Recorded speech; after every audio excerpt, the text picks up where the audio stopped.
Hi, this is Jackie with Ask a Tech Teacher. I'm your guide through these 32 lessons in the Structured Learning Technology curriculum. We're on fourth grade. This is lesson 20. It's the first of 4 weeks we'll do on a desktop publishing storybook. Um, it's a really fun story. You can do it. You can use a story students have written. You can use a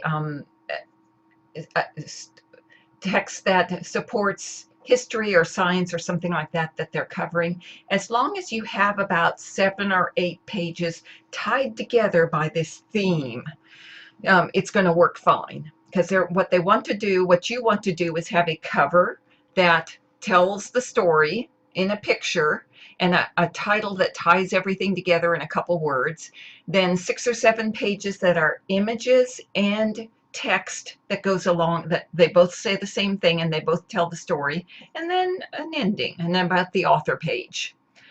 Okay, so can a story, plot, scenery, and characters be developed effectively with pictures as well as words?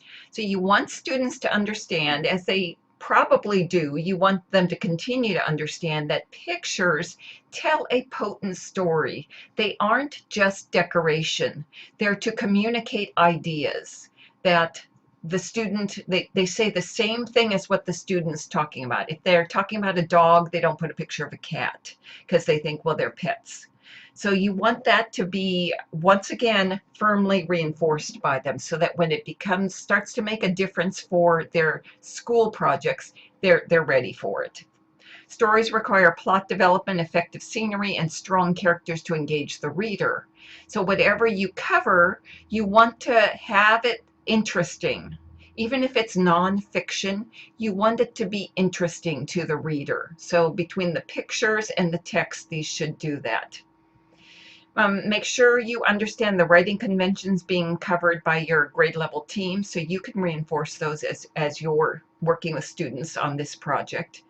And remind students to bring their stories. Hopefully you did that last week. They're going to use the stories to do this project this week. If they didn't have them this week, they can use someone else's story. And then they'll have the reminder to bring it next week. So you want them to take whatever that story is. If they typed it digitally, they're all set. If they didn't, give them 5 or 10 minutes to type that story into Word or whatever program you use, Google Docs. Do this math with them. The story probably is 20 sentences because that's all it can be. It has to fit on the pages of this desktop publishing storybook. Less than 200 words. If they're typing 25 words per minute, that's going to be 8 minutes of typing. If they're slower than 25, it's going to be longer, obviously. But you want them to get the math. So have them do the math. Okay, I type 20 words per minute, so that's going to take me 10 minutes. You don't want to give them more than about 10 minutes because you don't have time to give them more. So wherever they get in 10 minutes will be enough. Then they're going to do this coding. You're going to give them examples like nouns, adjectives, pronouns, verbs, whatever. And then they're going to they could use this legend and use the highlighter and highlight these for the types of speech that they are, to remind them of what these different types of speech are. They can do their own, they can do a neighbor's, they can do it as a pair. Any way that works best for you is fine. I think if I look in theirs, so yeah. So this is an example. We don't have a spot where they would type theirs in. Let's see, well, I still don't. We'd have to go way down here, somewhere down here, there's going to be notes. There's notes. They could write it in there and then use the annotation tool, color tools, to annotate it. But it's probably simpler just to do it in Word or Docs and then do it that way, color it that way. Okay, so do that exercise with them. They'll take 10 minutes to type. That would be their warm-up. Instead of keyboarding, if they're going to type stories into a digital format, then have them do that instead of keyboarding. And then have them work with a partner to do this sort of thing. Still don't give them forever on that because you have other things to do today. but you want them to be thinking about it. You can do show them on the class screen first, have a student come up and do it. Where the nouns in this story, where the verbs, where the adjectives, adverbs, whatever parts of speech you've covered in your grade level team is the ones you want to include here. Okay, they take a screenshot and save that to their digital portfolio. You never know when you'll want it. Now, talk to them about, now this was done in Word, but now we're switching to desktop publishing. So talk to them about this spreadsheet. They filled it out already for word processing, for, what else have they done? Maybe spreadsheets? I can't remember. We'd have to look back and figure it out. So desktop publishing, though, how does desktop publishing accomplish these goals? The purpose, whether it's basics, how sentences, full sentences, but brief.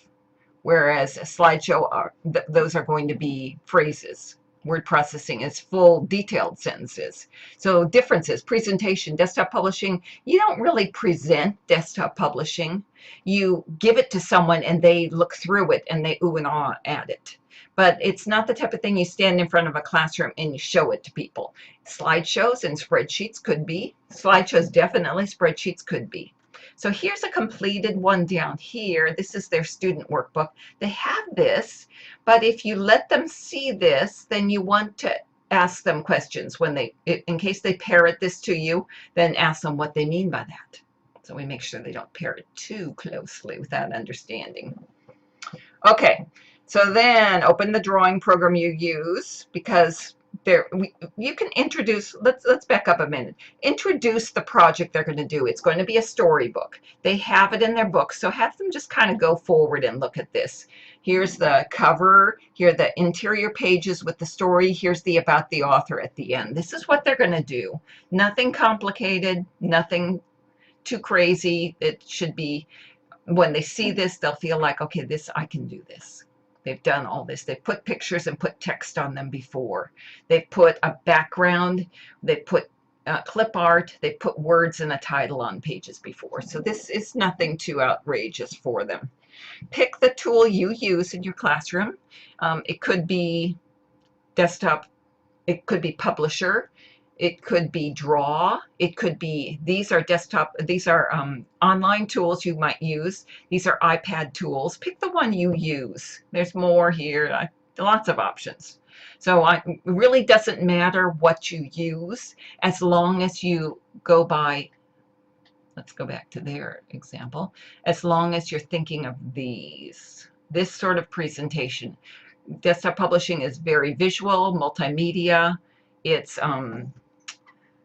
relies as much on imagery design as it does on text.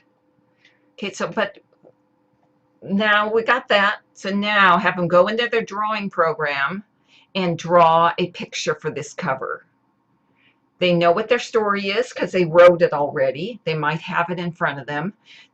Draw a picture that says that story, and then put a title at the top and put their name there. And they get the rest of the class to do that. It must have the picture, the title, and their name, because this is going to be the cover of their story. So that's it. So class exit ticket, they're going to submit a copy of the edited story created with the partner. They're going to also make sure that they finish this. If you don't get that finished, you can roll it over into the next week. It just will give them less time to start on these other things that you're going to be working on, these pages. So, okay. All right. Let's see if we missed anything in there. See if you have the student workbooks. I don't think so. All right. All right, guys. Let me know if you have any questions. Happy to help you with them. All right. Otherwise, see you in a week. Bye.